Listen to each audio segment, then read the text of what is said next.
अभी तो बैठे थे, मैंने कहा। माननीय सदस्य श्रीमती इकरा चौधरी जी।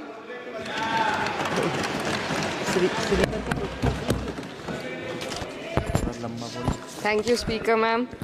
I rise to speak on the demand for grants of the Ministry of Education. And while the Union Ministry of Education recently celebrated the 4th anniversary of NEP 2020 with a week-long Shiksha Saptah, this grandstanding does nothing to address the stark reality. And as a member who have very recently been a student too, I would like to shed some light on the facets that are not as rosy as the government might think. Despite NEP 2020's clear directive and the Kothari Commission's long-standing recommendation for 6% of GDP in education, the Ministry of Education's allocation is less than half of what has been recommended.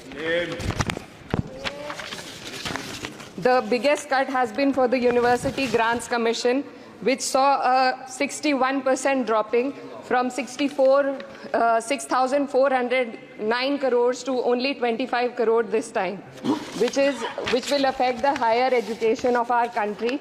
And in 2020, India's average learning adjusted years of schooling was 7.1 years, lagging behind countries like Mexico, Kenya, Sri Lanka, Iran, UAE, and even Palestine. The foundational skills are alarmingly weak among 14 to 18-year-olds. About 25% of those surveyed couldn't read a standard 2 level text in their regional language, and only 43% could solve a simple division problem. Shockingly, nearly 43% of undergraduate students also struggled with basic division. This report is a testament to the fact that in reality our education system has failed to educate a large section of the population, especially students from underprivileged backgrounds dependent on state-run education. Speaker ma'am, higher education, especially for women, is crucial to gaining empowerment and employment. And the AISHE report shows that only 10.4 colleges in the country were exclusively female. The constituency that I represent and other such areas in the country where patriarchal beliefs have prevented women from accessing co-ed colleges. Therefore, we need women specialized institutions so that women can get educated and get further in the society. Ma'am, पिछले 7 साल में देश भर में 70 paper leak हुए हैं, जिससे 2 करोड़ युवाओं की जिंदगी बर्बाद हुई है। नीट, नेट और अन्य ऐसे पेपर लीक से हमारे देश की परीक्षा कराने वाली संस्थानों की छवि पर गहरा धब्बा लगा है, और जिसके कारण देश के युवा का इस सरकार के निष्पक्ष परीक्षा कराने की क्षमता से भरोसा उठ चुका है। इसी के संदर्भ में NCRB की जो स्टूडेंट सुसाइड रेट है वो 7.6 हो गई है, ऐसा 2022 की रिपोर्ट में बताया गया था।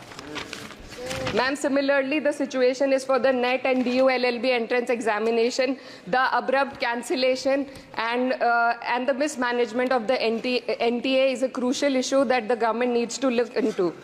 Ma'am, I would also like to bring to your attention the discrimination against minorities in this budget allocation, especially in the case of closure of the Maulana Azad Foundation. Despite the Prime Minister's vision of minorities progressing with Quran in one hand and computer in the other, this undermines efforts to boost educational opportunities.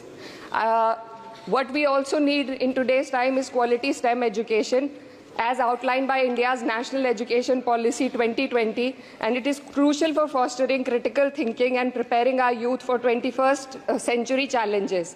But, ma'am, only 18.4% schools have functional computer labs, and there's a significant gender gap in STEM enrollment, with only 28% of females compared to 36% males. While the government now promotes Digital India, it would do well to take a leaf from the Samajwadi Party's government under Akhilesh Yadav ji, which began distributing free laptops to class 12 students in 2012, effectively combating computer illiteracy and bridging digital divide in rural Uttar Pradesh. Educational freedom index में भारत की स्थिति काफ़ी हद तक खराब है, हमें निचले 30% देशों में रखा गया है. The intertwining of political agendas with Indian higher education has worsened under the current government. Key historical and scientific facts are being erased from textbooks to advance a certain kind of narrative. Mughal history is continuously distorted and erased. but notably, Darwin's theory was removed from the class 9 and 10 syllabuses by the 21-22 academic year. And the topic of evolution was completely excised from school textbooks. This distortion of educational content undermines academic integrity and damages India's educational ethos. Ma'am, when we are competing for in the world with first-class countries, we also need to look into why our students need coaching in spite of having schools and higher education and those funded by the government. The incident of 3 students dying in UPSC coaching has once again exposed the harsh reality, just a minute, man, and plight of a significant segment of our population. These young individuals, hopeful of securing government jobs, endure poor living conditions in places like Kota and Rajendra Nagar. This situation calls for a deeper reflection on the shortcomings of our outdated education system. The coaching industry in India has become a critical part of the educational landscape due to the failures of the traditional schooling system. The national education policy fails to address why students rely on coaching in the first place. So, ma'am, I would like to end with certain demands to the minister for my constituency. मेरे संसदीय क्षेत्र कैराना में आपके माध्यम से सरकार से मैं मांग करती हूँ कि विजय सिंह पथिक डिग्री कॉलेज कैराना में बीएड, LLB जैसे कोर्सेज शुरू किए जाने चाहिए, जिनसे युवा और महिला अपने रोजगार खुद ढूंढ सके। जनपद शामली के कैराना और ऊन में और सहारनपुर के नकुड़ में गर्ल्स डिग्री कॉलेज और गर्ल्स हॉस्टल खोले जाएं। जनपद शामली में नया केंद्रीय विद्यालय व जवाहर नवोदय विद्यालय खोलने जाने की मांग करती हूँ और मां शकंभरी देवी विश्वविद्यालय सहारनपुर को अपना कैंपस और विभिन्न प्रोफेशनल कोर्सेज चलाने के लिए विशेष धनराशि प्रधानमंत्री उच्चतर शिक्षा अभियान के अंतर्गत दिए जाने की मांग करती हूँ। उत्तर प्रदेश राज्य में शिक्षा मित्रों का संयोजन अध्यापकों के पद पर किया जाए ताकि प्राइमरी एवं जूनियर हाई स्कूलों में शिक्षकों की कमी को दूर किया जा सके। धन्यवाद।